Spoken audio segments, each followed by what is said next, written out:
bukan anjing menggonggong kafilah jalan terus. Ini justru kafilah menggonggong, anjingnya jalan terus tuh. Itu yang terjadi sebetulnya. Jadi kafilah memberi sinyal pada si anjing, anjingnya nggak mau dengar. Kita ada di dalam kondisi semacam itu, yaitu kecemasan membayangkan bahwa sebetulnya nggak perlu lagi menasihati pemerintah. Karena perimbangan kekuatan politik memang tidak memungkinkan independent academician.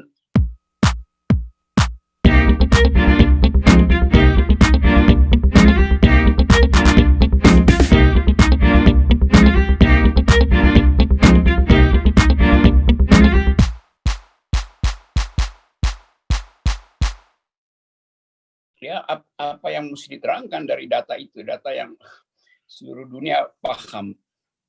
Jadi tadi Bima ujungnya saya masih nangkap dikit.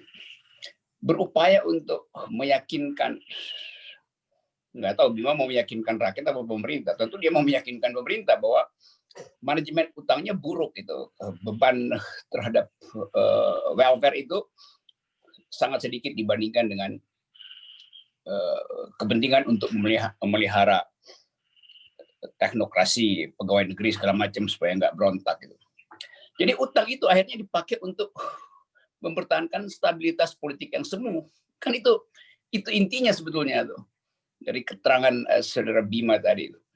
Kan kita belajar ya berutang untuk bikin pembangunan itu.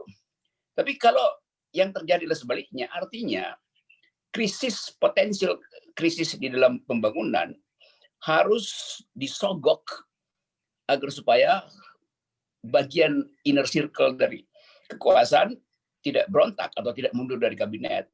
Nah, karena itu utang dipakai untuk menyogok itu, menyogok ASN supaya jangan risau dengan prospek hutang menghutang kita. Lalu Ibu Anies tadi juga menerangkan bahwa DPR sudah bersuara keras, jadi watchdog gitu, bahkan menyala setiap hari. Dan pers mencatat itu, tapi nggak ada yang berubah kan.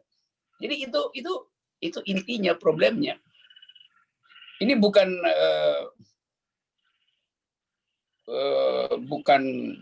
anjing menggonggong kafilah jalan terus. Ini justru kafilah menggonggong, anjingnya jalan terus tuh. Itu yang terjadi sebetulnya tuh. Jadi kafilah memberi sinyal pada si anjing, anjingnya nggak mau dengar.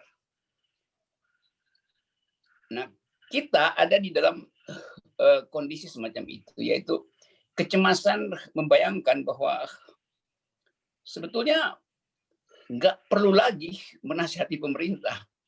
Karena perimbangan kekuatan politik memang tidak memungkinkan independent academician memberi nasihat pada pemerintah tuh.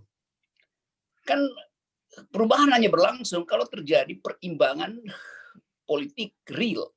Kalau pikiran akademis nggak dianggap, karena ini bukan soal kecerdasan akademis, tapi kecerdasan etis.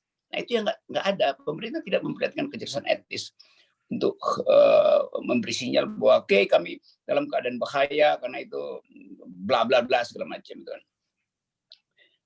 Yang dipamerkan justru adalah false hope itu, apa namanya, harapan palsu bahwa iya utang itu akan bermanfaat di masa depan. Iya,